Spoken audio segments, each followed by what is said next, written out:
After Hamas brutally tortured and slaughtered more than 1,400 Israeli civilians and foreign nationals on October 7th, 2023, it took world governments and the mainstream media only a day or two before they began making excuses.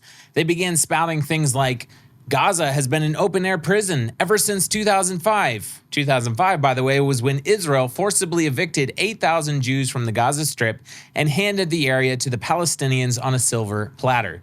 They also spouted lies like, Gaza has been under an apartheid occupation for years. Gaza is an open-air prison. What else did you expect from the poor, suffering Palestinians, also known as Hamas, who live there? This raises the question, who really is Hamas? A militant anti-occupation resistance movement, a terrorist organization, or a group of people who are so barbaric that calling them animals would be an embarrassment to the non-human species of the world? In the words of former U.S. ambassador to Israel after he visited wounded IDF soldiers here in Israel, let's start by calling them barbaric monsters, and then we'll go from there. In today's video, we'll break down just who Hamas is and why there is now indisputable evidence that Hamas equals ISIS. I'm Luke, and this is the Israel Guys.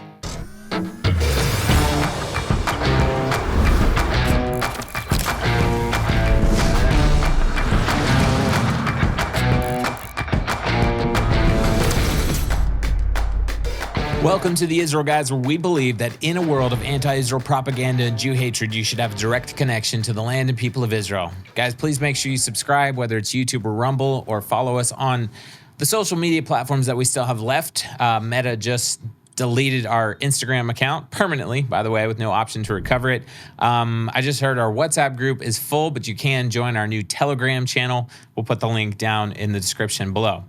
First, I'd like to give you a quick history lesson from our friends at Israel 365 and Rabbi Pesach Woliki on just who Hamas is. Watch this video.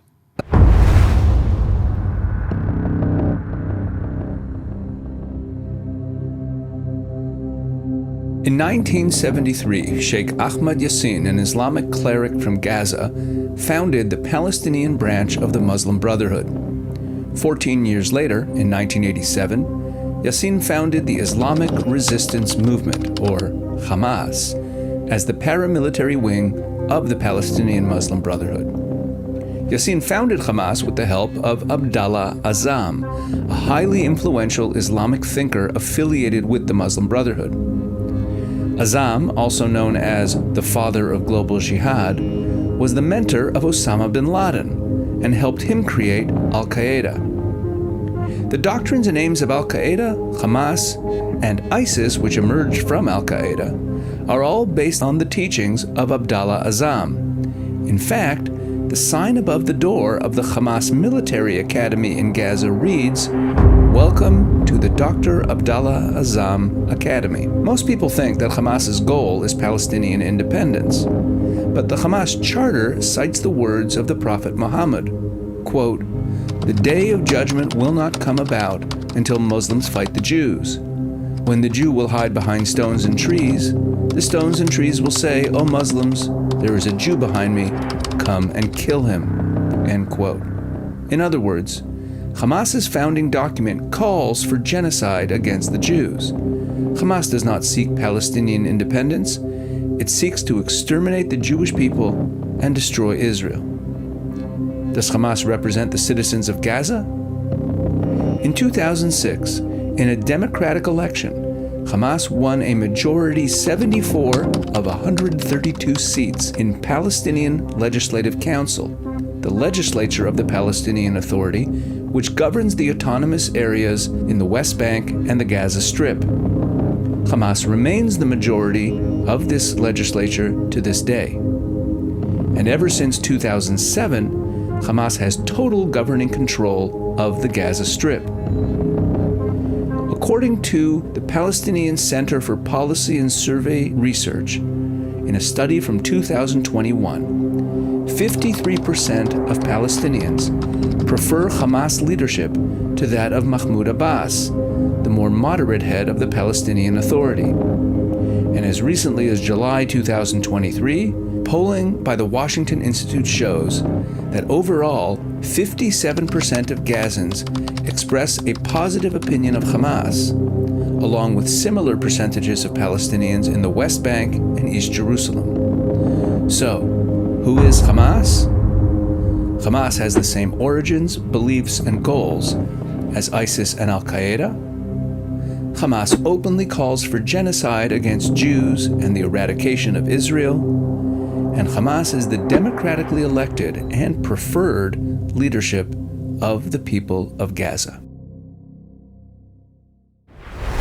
Now that you've had a quick history lesson on who Hamas is, their ideology, where they came from, their founders, people that they look up to, let's look at who Hamas is right now. We're talking about the last 13 days of the war since Hamas invaded Israel on October 7th. Who did Hamas target in this war? In this war, obviously Israelis, but they also targeted Bedouins, Druze, even Muslims, foreign nationals, American citizens. If you're watching like myself, I'm an American citizen. We have American citizens who are killed and some that are probably still being held hostage inside the Gaza Strip by Hamas right now. What did Hamas do during this invasion? Well, UNRWA, the United Nations Relief and Works Agency dedicated to helping refugees, Palestinian refugees, although they do a pretty terrible job, they reported that Hamas stole fuel and medical aid from the United Nations inside Gaza for themselves. We also know that now that even though they're denying these reports, Hamas specifically targeted women, families, and children during their invasion. After the invasion, the IDF found the actual plans. I saw the photos myself.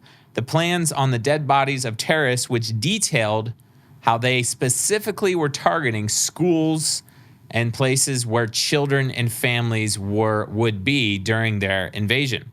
There's now first-hand proof, and I've seen some of the photos myself. Thankfully, many of them were blurred because they're so horrific, and we will not show them here because you do not need to see that. And also, YouTube would severely censor our content if we put those photos on the screen. But these photos show beheaded children and babies that were burnt to a crisp. First-hand accounts of a group of children tied up, put back to back with their hands tied, and burned alive. The accounts go on and on and on. Torture, rape, executions, beheaded soldiers. There's even a video where Hamas took an Israeli hostage, a teenage boy, forced him to go to the entrance of a place where Israelis were holed up, like in a safe, protective room, and tell them that it was now okay to come outside. When they opened the door, the Hamas terrorists shot every single person inside. People mowed down at point-blank range, dragged out of bomb shelters, and executed at point-blank range. Hundreds were taken hostage, some of them tortured in the process. According to Sky News, 80% of the bodies found, this is according to Zaka and other medical workers who are helping to remove the bodies inside these Israeli communities, 80% of the bodies found, including children, were tortured. And we're talking about severe torture. I was just watching a video from some of the paramedics who recovered many of the bodies. We're talking about the most horrific torture that you can imagine. And if you let your imagination run away with the bodies that they found of parents and children in the same room, did parents watch their children being tortured, or did children watch their parents being tortured before both of them were murdered in cold blood? I saw videos of IDF officers specifically saying, I saw burned and beheaded children. Secretary of State, U.S. Secretary of State Antony Blinken said, quote, young people burned alive, women raped, parents executed in front of their children, children in front of their parents. In case that's not enough for you, let me put it very, very, very simply. Hamas equals ISIS. The world saw and very quickly found out the brutality and the barbarism of ISIS, and thankfully they are no longer a threat to this world thanks to the strength of the world uniting to absolutely eradicate and eliminate that horrific terrorist group. But Hamas is no different. They're no better. They are just as brutal, if not more. Let's talk about a little bit of Hamas's track record in history. Amnesty International and the UN Human Rights Report if you trust those guys. But they reported that Hamas routinely tortured women and children. They punish and execute gays inside of Gaza. During the 2014 war with Israel, dozens of Palestinians were reported arrested and tortured, more than 23 executed. UN Human Rights Watch exposed the regular use of torture by the Palestinian Authority and Hamas. Let's bring it back to today's conflict. As the war has continued on, Israel over the last week has warned Gazans repeatedly to flee to southern Gaza. Anyone in northern Gaza, go to southern Gaza. They've even provided maps. They've taken over Gaza's TV networks. They've broadcast in English, Arabic, on social media, you name it. They are making sure every civilian in the northern part of Gaza knows to go to southern Gaza. They put up maps. They've published, here's the road that you're traveling on. We will not block this road. This is a safe route for you to get to southern Gaza. Well, guess what? Gaza's Ministry of Health, ruled by Hamas, said, quote, do not cooperate. And also said, quote, told people, quote, not to leave their homes, despite Israel's warnings. Even Palestinian Authority Prime Minister Mohammed Shtayyeh has joined Hamas and, quote, warned Gazan civilians against the Israeli notifications, telling Gazans to, quote, not leave the land, no matter how great the sacrifices may be.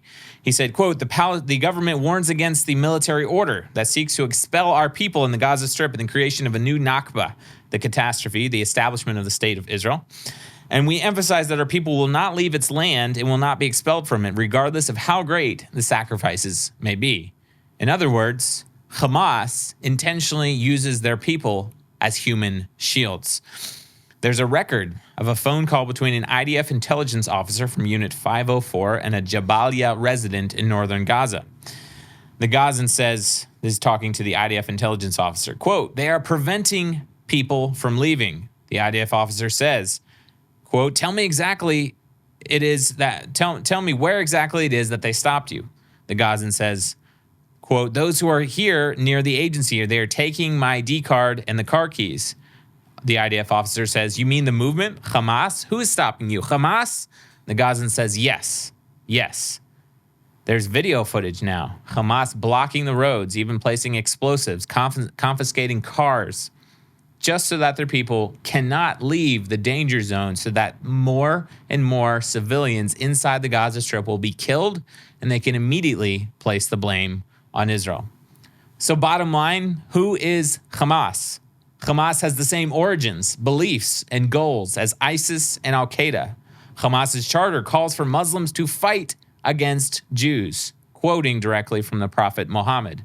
Hamas openly calls for genocide against Jews and for the eradication of the state of Israel.